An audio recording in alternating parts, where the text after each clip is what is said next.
नमस्कार साथियों, आप सभी का एक नए वीडियो में स्वागत है। साथियों, जैसे कि हम दिल्ली सल्तनत और दिल्ली सल्तनत में मुग़ल वंश गुलाम वंश पढ़ रहे थे। तो गुलाम वंश में हमने रजिया को पढ़ लिया था। रजिया के बाद अब आते हैं मुइजुद्दीन बहराम शाह। तो उनके बाद आते हैं रजिया के बाद मुइजुद्दीन बहराम शाह। तो रजिया की हत्या बहराम शाह ने ही करवाई थी। बहराम शाह ने रजिया की जब हत्या करवाई, उसके बाद जो सुल्तान का पद था वो खाली था, मतलब पद खाली था। तो रजिया को अपदस्थ करके तुर्की सरदारों ने, मतलब जब रजिया की हत्या हो गई उसके बाद तुर्की जो सरदार थे उन्होंने क्या किया कि मुइजुद्दीन बहराम शाह को दिल्ली की गद्दी पर बैठाया। तो उसने जब दिल्ली की गद्दी पर बैठा तो उसने सुल्तान के अधिकार को कम करने के लिए एक नए पद का गठन किया, जिसका नाम नायब, और वैसे इसको बोलते हैं नायब ए मामली कांत नाम से एक नए पद का गठन किया। नए पद का गठन करने के बाद उसका नया जो नायब हुआ उसका नाम था एतगीन। एतगीन एतगीन जो था वो नया सूबेदार बना, सॉरी नया नायब बना। नया नायब बना गया एतगीन। और उसके बाद इसने ज़्यादा नहीं, ये 1240 से और 1242 के बीच में इसने शासन किया, मतलब 2 वर्ष तक। 2 वर्षों के बीच इसने सिर्फ यही किया, नए पद का गठन किया जिसका नाम था नायब। और उसके बाद बहराम शाह की हत्या दिल्ली के तुर्क सरदारों ने की। जिन्होंने राजा बनाया उसी ने क्या किया कि इसको हत्या कर दी। इसकी जब हत्या हो गई तो इसकी हत्या होने के बाद एक फिर आते हैं अलाउद्दीन मसऊद शाह। तो अलाउद्दीन मसऊद शाह आते हैं। तो ये आते हैं 1242 ईस्वी से 1246, ये लगभग 4 वर्ष तक रहते हैं। बहराम शाह का उत्तराधिकारी अलाउद्दीन मसूद बना। अलाउद्दीन मसूद ने बलबन को अपना अमीर हाजिब बनाया।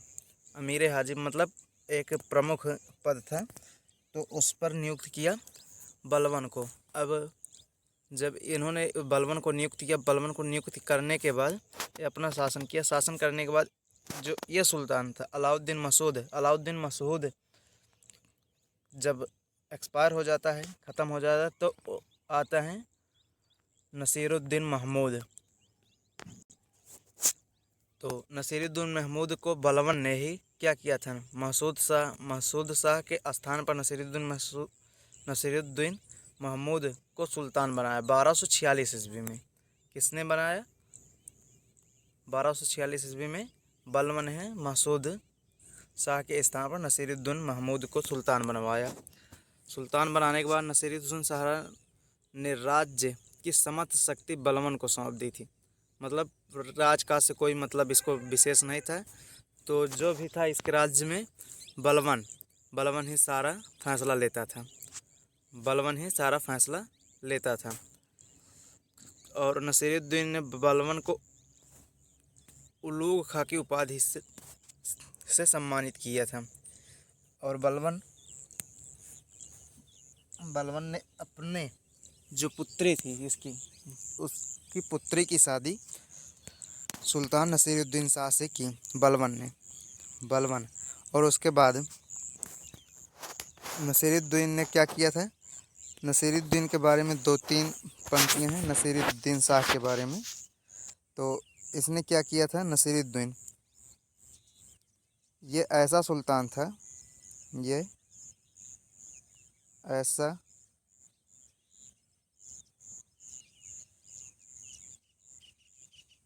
सुल्तान था जो अपना गुजारा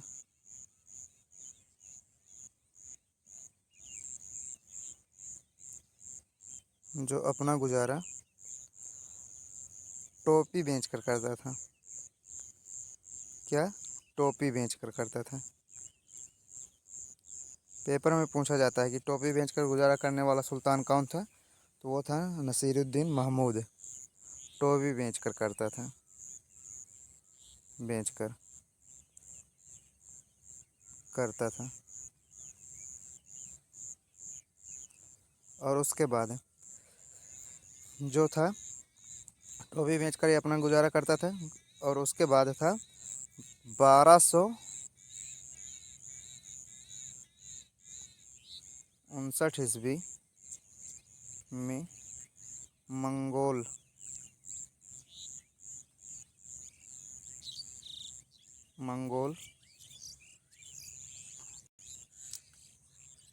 नेता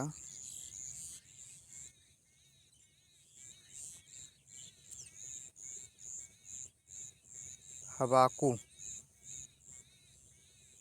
से समझौता करके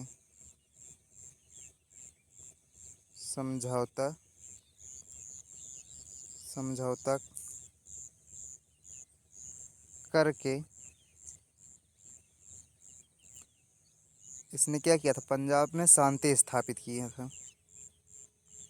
पंजाब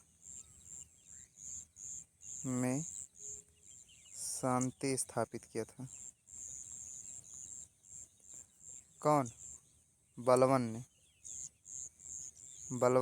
1259 ईस्वी में मंगोल नेता हबाकू से समझौता करके पंजाब में समझौता स्थापित किया था।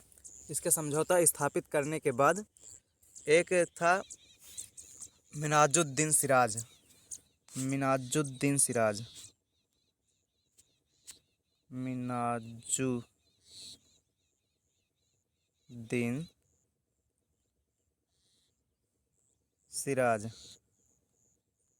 इसने क्या किया था, इसने तब ताक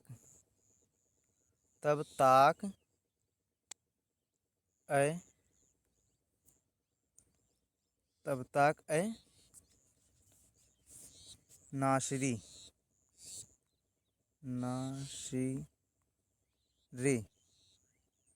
की उपाधि जो थी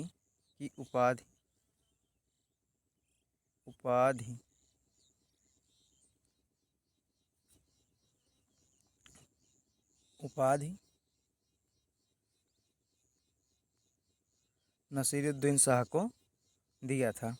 और उसके बाद नसीरुद्दीन शाह की मृत्यु 1265 ईस्वी में होती है। 1265 में क्या होता है कि नसीरुद्दीन की मृत्यु हो जाती है नसीरुद्दीन की। और उसके बाद जो नया सुल्तान के रूप में आता है, नया सुल्तान बनता है बलवन। नया सुल्तान बलवन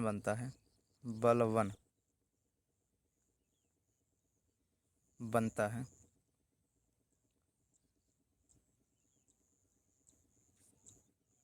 आज के वीडियो में बस इतना ही। साथियों, मिलेंगे कल हम बलवन के जो थी उपलब्धियां उनके बारे में, और उसके बाद कैकवाद के बारे में बताएंगे। उसके बाद आपका मुग़ल साम्राज्य ख़त्म होता है। मुग़ल साम्राज्य के बाद आएगा फिर आपका एक नया साम्राज्य जिसका नाम है लोदी वंश। तो हम पढ़ेंगे पहले गुलाम वंश खत्म करने के बाद फिर एक नए वंश का उदय होता है, जिसको हम अगले वीडियो में देखेंगे। तब तक के लिए बाय बाय, धन्यवाद। आपका दिन शुभ हो।